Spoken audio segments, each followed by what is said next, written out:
My name is Michael Hemp, and I'm happy to be on my second stanza of the 100 Stories here, and very happy to relate back to what I hope you'll be able to see on the first interview we did in my primary role as the Cannery Row historian. I should just say, by way of introduction, I'm an accidental historian. I'm born and raised in Berkeley, ended up here in Monterey like a lot of us, but never intended to be a historian when I started out. Writing and a lot of other things came first. Suffice to say, after coming down to Monterey, since I got a driver's permit from Berkeley to come down to the races and explore Monterey and the coastline, I decided I just had to be here sometime in my life. So I have that in common with so many people that have found their way here and are, for some reason, compelled to give up all the other options in their life to be here. And I think that's one common thread with a lot of the folks that are part of this 100 Stories, is this is obviously an inspirational place, and it hooks many of us to the degree that we forsake a lot of other things. Some of them perhaps better choices, but mine I'm very happy with. Today I'm going to be trying to keep this as conversational as I can. I'm not going to lecture about it, but it's about a book, one of my two novels that are currently out right now. This one is called Sir, Legend of the Last Otter Hunter. And it has its origins, unusually perhaps, in Cannery Row. The book itself is very much the size of John Steinbeck's Cannery Row. It's a very short book. It's been languishing since the early 1980s, when one of the very most important people in my historical and publishing career stepped out of the crowd at the first Cannery Row reunion that I organized as I was founding the Cannery Row Foundation. Charlie Nonella was a roughneck. He was an alcoholic in the 20s and 30s and 40s. He was a really bad actor, not one of the nicer guys around. And most notable, too, for the company he kept, in particular one Harold Otis Bicknell, a nickname Gabe. John Steinbeck writes, his editor at Viking Press in New York, "Gabe is my model for Mac." So I spent a number of years in extremely close contact with Charlie Nonella, who turned out to be just a godsend, because the history of Cannery Row, quite frankly, could not have been written in its completeness without him. He was really the key to my understanding of all the people and places on Cannery Row. He had been an alcoholic. He was one of Mac and the Boys that John Steinbeck wrote about, probably most notably for the guy who disappeared at the top of the Carmel Hill to go looking for a needle and seat for a Model T Ford carburetor on one of the fairly regular jaunts to Carmel Valley for frogs, collecting frogs for Ed Ricketts, Doc Ricketts in the book Cannery Row. This turns out that these trips out to the ponds in Carmel Valley were a very, very routine operation. It wasn't just one trip the way it appears so often to readers of Cannery Row. The heavy lifting when it came to frog hunts was held over in the Central Valley at Ceres and Waterford and Hanford, where the guys would go in and dam up a irrigation ditch, pump it dry with a liberated pump from one of the canneries, and then go in and wade into the mud and pick the frogs out of the mud in their sleep when they're hibernating, and fill 55-gallon drums of frogs for Ed Ricketts and send them back to Carmel or back to Cannery Row by Railway Express. But these were the guys that did it. They had a code between them all. There's a group of about 4 to 6 guys that Charlie was part of and Gabe led, just as he was in his role as Mac. I bring this up because I think it's fascinating that they would work. They were diligently work to stay sober for sometimes months on end, if it was really important, especially during the wartime. And when they finally fell off the wagon individually and then eventually as a group, they knew they could go back and get hired instantly again as soon as everybody knew they were sober and back looking for work. They didn't destroy the reputation because, in fact, Gabe was, as John Steinbeck says explicitly, he was an incredible mechanic. Machines just ran better around him, and that's true. Charlie was the best can catcher on Cannery Row, a very crucial job at the end of the canning line where the fish came out of a chute, had to be packed in their cans in cases. And Charlie told me he was the fastest and best can catcher on Cannery Row, and I have hordes of other people who did not like him at all, but had to grudgingly concede that, yeah, he probably was exactly what he advertised. But Charlie escaped all of this with a photographic memory. And he could remember the names of everybody he ever worked with on Cannery Row. He knew all of the bootleggers. He knew the crooked cops. He knew the crooked judges. Ray Baugh in particular, the one-armed hanging judge who was alcoholic and sentencing the other alcoholics to heavy time. All kinds of interesting things that you find out as a historian when you're entrusted with this sensitized information. But one of the stories is one that he told me early on as I was getting to know him. He, among other things, his father did a lot of illegal things, rum running, gambling, all kinds of shady things. But the one that intrigued me most, he represented his father as the last of the Big Sur otter hunters.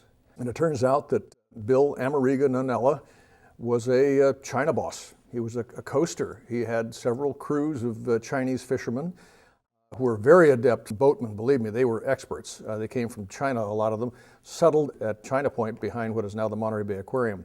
The unique fact about that is the Chinese who immigrated to Monterey were not among the thousands and thousands that were carried by steel ships from China to the San Francisco for the gold rush or go on to work on the Intercontinental Railroad. Monterey's Chinese came from the southern ports of China, basically around what is now present-day Hong Kong. These were Tanaka. They were boat people, and they were excellent, expert boatmen. And these were the kind of guys who came and settled in Monterey, and even their offspring. They were expert boatmen, and they knew how to do a lot of things, including the one thing that Charlie's dad was most adept at, and that was being the last of the otter hunters. And he knew exactly how to hunt them. He knew where the last of them were. Big Sur at that time, of course, had no road. There wasn't a road down to Big Sur until the mid-1930s. So it was exceptionally remote. And my book, Sur, Legend of the Last Otter Hunter, is featuring a guy who was on a run. He was an old gunslinger. He's wanted all over the Western Territories, no place to hide. And about 1906, that's the setting time for this novel, is basically post-Western California. Wanted outlaws were either a dead or hunted breed. Very few places for them to hide anymore, except, in this case, one of the remote outposts left in the civilized world, and that was Big Sur. The beginning of this movie is an old guy on a train rolling into a little coastal town called Monterey. You see the old weathered signposts go by as you approach the station. It's full of people and stacked goods and horse teams and a lot of Chinese. That starts the book Sur. And William Manning in Sur comes to Monterey with the intent of getting to Big Sur based on a clipping he carries in his pocket from the Prairie Gazette that said, Big Sur, last refuge for settlers and outlaws. So he's on his way to Big Sur to hide, hopefully, and save the rest of his life, because he's heavily pursued at this point. What this story allowed me to do was bring so many of the other things that I have become very, very, expert in. Some of the visions, especially permitted by my familiarity with the photography of Pat Hathaway. His photography makes illustrating the story in my mind so easy. Let me, if I may, just take you on kind of a checklist of the places I get to use from Monterey's vast and varied history in the construction of this story about an outlaw on the run. First of all, there's the Southern Pacific Railroad, which brought us the Del Monte Hotel, that bought 9,000 acres of the Monterey Peninsula and forever changed the nature of this area into one of the world's greatest visitor destinations. The Monterey train station itself, thank goodness we didn't lose this train station as we were trying to make this grandiose sweep to clear everything out of the way between Fremont Street and Seeing the Ocean. That's the train station that this book starts as William Manning rolls into Monterey on its rails. The Chinese in Monterey, I made a point right at the beginning of the book. They were everywhere in Monterey. They were numerous, and they were busy, involved in all kinds of commerce, including lots of shipments of fish and trade goods from the Monterey train station up to Grant Avenue in San Francisco and on to the rest of the Chinese enclaves around California. They also, by the way, had a Chinese junk calling on Monterey to do the same thing in the 1870s and 1880s.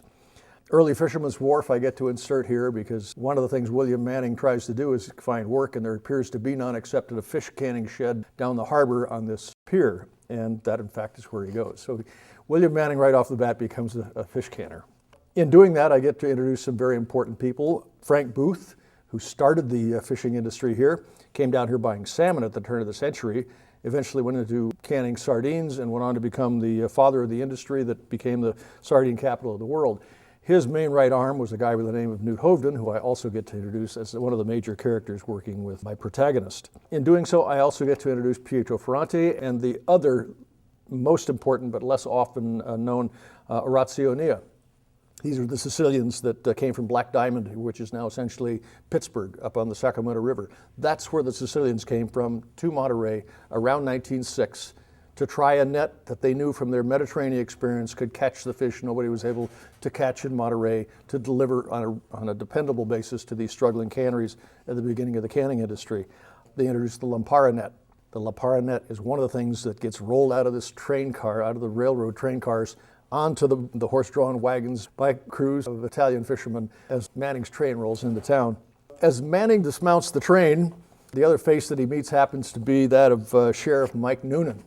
Well, there is a Mike Noonan. He was sheriff, and he was one tough mother.